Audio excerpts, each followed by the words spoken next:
Defend company. Defend company എന്ന് പറയുന്നത് ഏതെങ്കിലും ഒരു company when a company has failed to commence its business within 1 year of company incorporation or company is not carrying any business or operation since last 2 immediate financial years. അതായത് നമ്മളൊരു company form ചെയ്തു, നമ്മൾ വലിയ പത്രാസിൽ പോയിട്ട് അത് ഇൻകോർപ്പറേഷനൊക്കെ ചെയ്തു register ചെയ്യാൻ, എന്നിട്ടോ നമ്മൾ പിന്നെ ആ വഴിക്കേ തിരിഞ്ഞില്ല. Failed to commence its business, നമ്മൾ ബിസിനസ് തുടങ്ങിയില്ല. അല്ലെങ്കിൽ കഴിഞ്ഞ 2 വർഷമായിട്ട് ഒരു കാര്യവും ചെയ്യാതിരിക്കാം. and has not made any application within such a period for obtaining status of dormant company under section 45.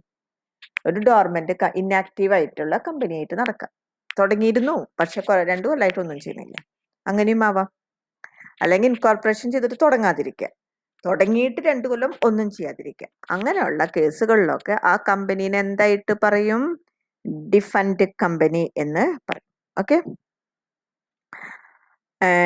Treated എന്നാണ് കേട്ടോ, സ്പെല്ലിങ് തെറ്റാണത്. Treated as a defunct company. 5th April 2017 വലിയൊരു സർക്കുലറൊക്കെ ഇറക്കി ഫാസ്റ്റ് ട്രാക്ക് എക്സിറ്റ് ആക്ടിവേറ്റ് ചെയ്തു. Section 248 companies act 2013 fast track exit procedure ഒക്കെ ഉണ്ടായി. Strike off mode was introduced by ministry of company. അങ്ങനെ കുറെ കാര്യങ്ങളൊക്കെ ചെയ്തിട്ട് defunct companies to get their name struck off from the register of a companies. ഇങ്ങനെയുള്ള കമ്പനീസിന് register ഉണ്ടായിരിക്കല്ലോ, incorporation ചെയ്തിട്ടുള്ളതൊക്കെ, ആ കമ്പനികളുടെ ആ രജിസ്റ്ററിൽ നിന്ന് വെട്ടിക്കളഞ്ഞു. അങ്ങനെയുള്ള കമ്പനിയാണ് defunct company. Then next type കമ്പനിയാണ് പ്രൊഡ്യൂസർ കമ്പനി. പ്രൊഡ്യൂസർ കമ്പനി എന്ന് പറയുന്നത് a body corporate having objects or activities specified in section 581B and registered as a producer company under Indian companies act. Producer കമ്പനിയായിട്ട് register ചെയ്തിട്ടിരിക്കുക. Important features എന്തൊക്കെയാണെന്നുണ്ടെങ്കിൽ production ഉണ്ടായിരിക്കും, harvesting ഉണ്ടായിരിക്കും, procurement ഉണ്ടായിരിക്കും, grading, pooling, handling, marketing, selling, export, അങ്ങനെയുള്ള എല്ലാ കാര്യങ്ങളായിരിക്കും ആ മെമ്പേഴ്സ് ചെയ്യുന്നതും. എക്സ്പോർട്ട് ആൻഡ് ഇമ്പോർട്ട് ഒക്കെ ചെയ്യുന്നുണ്ടായിരിക്കും. അതുപോലെ തന്നെ preserving, drying, distilling, brewing, canning, packaging of a produce of its members, അവരുടെ മെമ്പേഴ്സിന്റെ പ്രൊഡക്ട്സ് ഒക്കെ ഇതൊക്കെ ചെയ്യുന്നു. അതുപോലെ തന്നെ ചില പ്രോഡക്ട്സ് മാനുഫാക്ചർ ചെയ്യുന്നു, സെയിൽ ചെയ്യുന്നു, മെഷീനറി സപ്ലൈ ചെയ്യുന്നു, എക്യുപ്മെന്റ്സ്, കൺസ്യൂമർ ഒക്കെ സപ്ലൈ ചെയ്യുന്നു മെമ്പേഴ്സിന്. എഡ്യൂക്കേഷൻ പ്രൊവൈഡ് ചെയ്യുന്നു, അതോടൊപ്പം തന്നെ ടെക്നിക്കൽ സർവീസസ് പ്രൊവൈഡ് ചെയ്യുന്നു, കൺസൾട്ടൻസി സർവീസസ് പ്രൊവൈഡ് ചെയ്യുന്നു, ട്രെയിനിങ്, റിസർച്ച്, ഡെവലപ്മെന്റ് ഒക്കെ നടത്തുന്നു. ഇങ്ങനെ പിന്നെ ഇൻഷുറൻസ് പ്രൊവൈഡ് ചെയ്യുന്നു, അതുപോലെ തന്നെ വെൽഫെയർ മെഷേഴ്സ് ചെയ്യുന്നു, എനി അതർ ആക്ടിവിറ്റീസ്, ഇതിനോടനുബന്ധിച്ച് എന്തൊക്കെ കാര്യങ്ങൾ ചെയ്യുന്നുണ്ടോ അതൊക്കെ ഏതിൽ വരുന്നതായിരിക്കും? പ്രൊഡ്യൂസർ കമ്പനിയിൽ വരുന്നതായിരിക്കും. അങ്ങനെയുള്ള എല്ലാ ക്യാരക്ടറിസ്റ്റിക്സ് ഉള്ള കമ്പനിയാണ് നമ്മൾ എന്ത് പറയുന്നത്? പ്രൊഡ്യൂസർ കമ്പനി എന്ന് പറയുന്നത്. ഒരു പ്രൊഡ്യൂസർ കമ്പനി എങ്ങനെ ഫോം ചെയ്യാം? Any 10 or more individuals, minimum 10 members ആയിട്ട് അവരെല്ലാവരും എന്തിനെങ്കിലും പ്രൊഡ്യൂസേഴ്സ് ആയിരിക്കും. അങ്ങനെ അവർക്ക് എല്ലാവർക്കും കൂടിയിട്ട് ഒരു പ്രൊഡ്യൂസർ കമ്പനി സ്റ്റാർട്ട് ചെയ്യാനായിട്ട് സാധിക്കും. ഇനി അടുത്തതാണ് ലിഫ്റ്റിംഗ് ദി കോർപ്പറേറ്റ് വെയിൽ. വളരെ ഇമ്പോർട്ടൻ്റ് ആണ് കേട്ടോ, ലിഫ്റ്റിംഗ് ദി കോർപ്പറേറ്റ് വെയിൽ. കോർപ്പറേറ്റ് വെയിൽ എന്ന് പറയുന്നത് പാർട്ടീഷൻ. വെയിൽ എന്ന് പറഞ്ഞാൽ എന്താണ്? ഒരു മൂടുപടം. ശരിക്കും പറയാ വെയിൽ എന്ന് പറഞ്ഞിട്ടുണ്ടെങ്കിൽ നമുക്കറിയാം, മുസ്ലിം സ്ത്രീകളൊക്കെ മുഖത്ത് ചില ഒരു ഇങ്ങനെ ഒരു ഇതുണ്ടില്ലേ, അതിനെ പറയുന്നതാണ് വെയിൽ എന്ന് പറഞ്ഞാൽ. അപ്പൊ തന്നെ മനസ്സിലായില്ലേ, ഒരു മൂടുപടം. അതായത് 2 ഇതും നമ്മളൊന്ന് ജസ്റ്റ് ഒരു മറ പോലെ ഡിവൈഡ് ചെയ്യുന്നതാണ് വെയിൽ എന്ന് പറയുന്നത്. അപ്പൊ അങ്ങനെ നോക്കുമ്പോൾ കോർപ്പറേറ്റ് വെയിൽ എന്ന് പറയുന്നത് partition or curtain between the company and it's members. Company എന്ന് പറയുന്നത് ഈ മെമ്പേഴ്സ് എല്ലാവരും കൂടിയത് തന്നെയാണ്, എന്നാലും ഒരു ചെറിയൊരു വ്യത്യാസം അവിടെ. അതായത് ലീഗൽ പോയിന്റിൽ കമ്പനി എന്താണ്? ഒരു ആർട്ടിഫിഷ്യൽ പേഴ്സൺ ആണ്. Hence the company is distinct from the members of the company.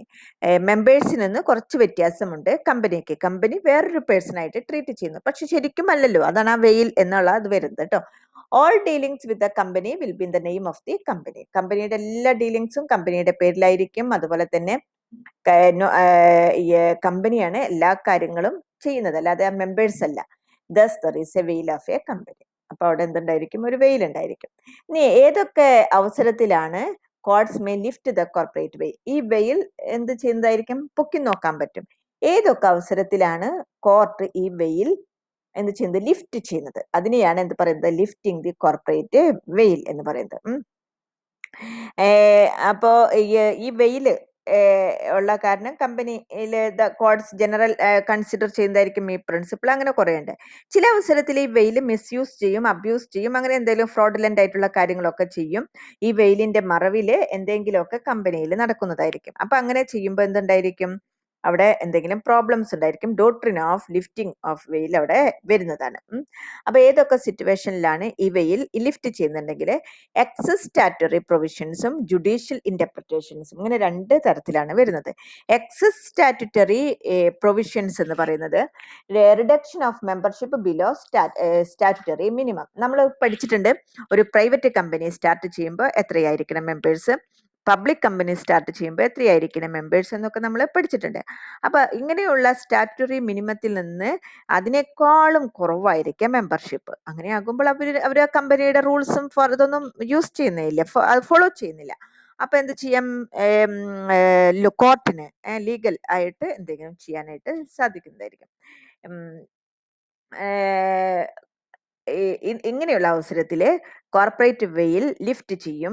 And the persons behind the company liable personally, അതിന്റെ പിന്നിലുള്ള ആൾക്കാർക്കൊക്കെ എന്ത് കൊടുക്കുന്നതായിരിക്കും, പനിഷ്മെന്റ് കൊടുക്കുന്നതായിരിക്കും.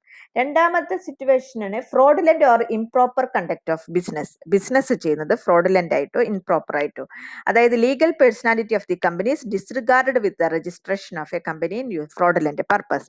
അതായത് ക്രെഡിറ്റേഴ്സിനെ ഡിഫ്രോഡ് ചെയ്യുക, അല്ലെങ്കിൽ മറ്റുള്ളവരെ ചതിക്കുക, അങ്ങനെയൊക്കെ എന്തെങ്കിലും ചെയ്തിട്ടുണ്ടെങ്കിൽ എന്ത് ചെയ്യാൻ പറ്റും, ഇത് വേണ്ട, ഈ കമ്പനി നമുക്ക് പനിഷ് ചെയ്യാനായിട്ട് ലൈബിലിറ്റി മീറ്റ് ചെയ്യാനൊക്കെ പറ്റുന്നതായിരിക്കും. അപ്പൊ അങ്ങനെയുള്ള സിറ്റുവേഷനിലും വെയിൽ ലിഫ്റ്റ് ചെയ്യും. അടുത്തത് miss description of the name of the company, കമ്പനിയുടെ പേരിൽ എന്തെങ്കിലും മിസ് ഡിസ്ക്രിപ്ഷൻ ഉണ്ടായിരിക്കാം. അതായത് എല്ലാ കമ്പനീസിലും പേര് നെയിം ഫുള്ളായിട്ടും പ്രോപ്പറായിട്ടും മെൻഷൻ ചെയ്തിട്ടുണ്ടായിരിക്കും.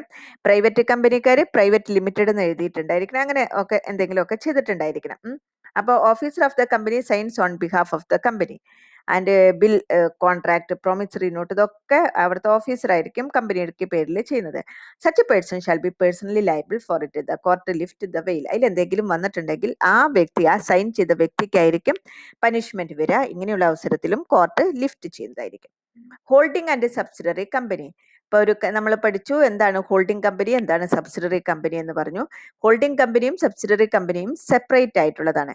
അപ്പൊ പ്രോപ്പർ റിലേഷൻഷിപ്പ് ഇവർ തമ്മിൽ ഉണ്ടായിരിക്കേണ്ടതാണ്. അതിലെന്തെങ്കിലും റിലേഷൻഷിപ്പിൽ എന്തെങ്കിലും പ്രോബ്ലംസ് നമുക്ക് തോന്നുകയാണെങ്കിൽ കോർട്ടിനെ വെയിൽ ലിഫ്റ്റ് ചെയ്യാനായിട്ട് സാധിക്കുന്നതാണ്. അതുപോലെ തന്നെ affairs of the company investigation, അതിലെന്തെങ്കിലും നമുക്ക് പോരായ്മ തോന്നുകയാണെങ്കിൽ, മിസ്മാനേജ്മെന്റ് ഉണ്ടോ, അങ്ങനെ എന്തെങ്കിലും അറിയണമെന്നുണ്ടെങ്കിൽ നമുക്ക് അതിൻ്റെ ഉള്ളിലേക്ക് പോകണം. അപ്പോഴും വെയിൽ ലിഫ്റ്റ് ചെയ്യേണ്ടതായിട്ട് വരുന്നു.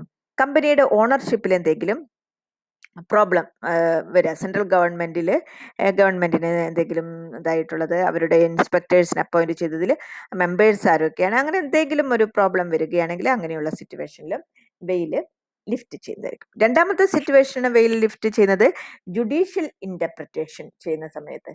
ജുഡീഷ്യൽ ഇന്റർപ്രിറ്റേഷൻ എന്ന് പറയുന്നത് കമ്പനിയുടെ ക്യാരക്ടർ സസ്പെക്ട് ചെയ്യുക, അതിൽ നമ്മളുടെ എനിമീസ് ആരെങ്കിലും ഉണ്ടായിരിക്കാം, നമ്മുടെ രാജ്യത്തിന്റെ വല്ല ശത്രുക്കളുണ്ടെന്നൊക്കെ തോന്നുക. അപ്പൊ അങ്ങനെയൊക്കെ ആകുമ്പോൾ ഫോറിനിലുള്ള കമ്പനീസ് ഒക്കെ ആണെങ്കിൽ വാറിന്റെ പീരീഡിലൊക്കെ നമ്മളത് വളരെ കെയർഫുൾ ആയിരിക്കണം കമ്പനീസിന്റെ ക്യാരക്ടറിൽ. അതുപോലെ ടാക്സ് ഇവേഷൻ, ടാക്സ് വെട്ടിക്കുക, അവർ കമ്പനി കണക്കൊക്കെ കാണിച്ചിട്ട് ടാക്സ് വളരെ കുറച്ചൊക്കെ കാണിച്ചിട്ടുണ്ടെങ്കിൽ അങ്ങനെയുള്ള അവസരത്തിലും അത് ശരിക്കും നോക്കുക ജുഡീഷ്യലായിട്ട് അത് നമുക്ക് നോക്കാനായിട്ട് സാധിക്കും. അതുപോലെ തന്നെ for preventing fraud or mis proper conduct, fraud എന്തെങ്കിലും ഉണ്ടെന്ന് നമ്മൾ കണ്ടുപിടിക്കുക, ഇംപ്രോപ്പർ ആയിട്ടുള്ള കണ്ടക്ട് ഉണ്ടെങ്കിലും നമുക്ക് ചെയ്യാവുന്നതാണ്. അതുപോലെ തന്നെ എംപ്ലോയീസിന്റെ താല്പര്യങ്ങൾ പ്രൊട്ടക്ട് ചെയ്യുന്നതിന് വേണ്ടിയിട്ട്, പബ്ലിക് പോളിസീസിനെ പ്രൊട്ടക്ട് ചെയ്യുന്നതിന് വേണ്ടിയിട്ട് നമുക്ക് ചെയ്യാവുന്നതാണ്. ഇനി അടുത്തതാണ് കമ്പനിയും പാർട്ട്ണർഷിപ്പും തമ്മിലുള്ള ഡിഫറൻസസ്. നിങ്ങളുടെ ബുക്കിൽ അത് വളരെ നന്നായിട്ട് ഇത് ആയിട്ടുണ്ട്, അതുകൊണ്ട് ഞാനത് ഫോട്ടോ എടുത്ത് വെക്കുകയും ചെയ്ത്. കമ്പനി എന്ന് പറയുന്നത് എന്താണ്, കമ്പനി ഫോം ചെയ്യുന്നു ഇന്ത്യൻ കമ്പനീസ് ആക്ട് 2013 അനുസരിച്ച്.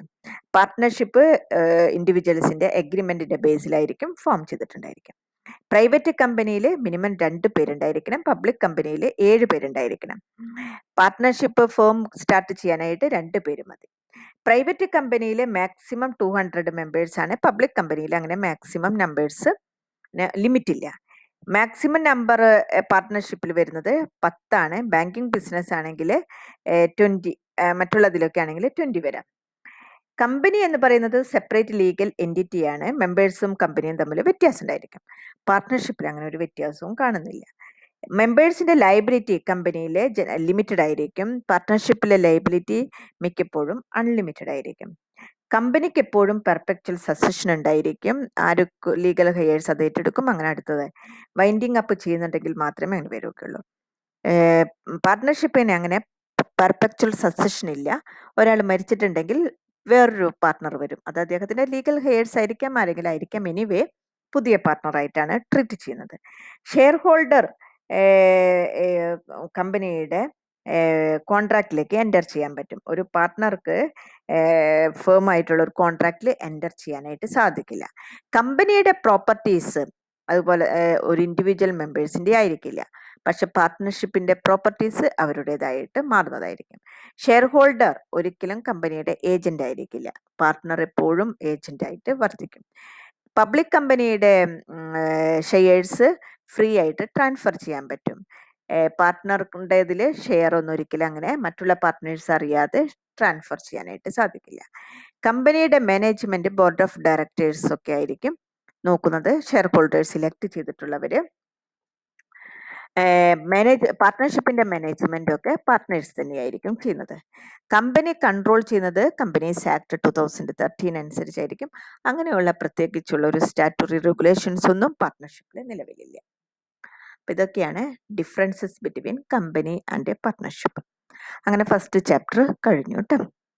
അപ്പോൾ ഓക്കെ മൈ ഡിയർ സ്റ്റുഡൻസ്, അപ്പം ഇന്ന് ജനുവരി 1-ാം തീയതിയാണ്. നിങ്ങളിതുവരെ കാണാതെ നമ്മൾ ഈ കൊല്ലം കഴിഞ്ഞു, ക്ലാസ് എടുത്ത് കഴിഞ്ഞു അല്ലേ. ഇനി ജനുവരി, ഫെബ്രുവരി, മാർച്ച് എങ്ങനെയായിരിക്കുമെന്ന് നമുക്ക് ഒട്ടും പറയാനായിട്ട് സാധിക്കില്ല. അതുകൊണ്ട് തന്നെ പുതിയൊരു വർഷം നമുക്ക് പ്രതീക്ഷകൾ നൽകുന്നതായിരിക്കട്ടെ.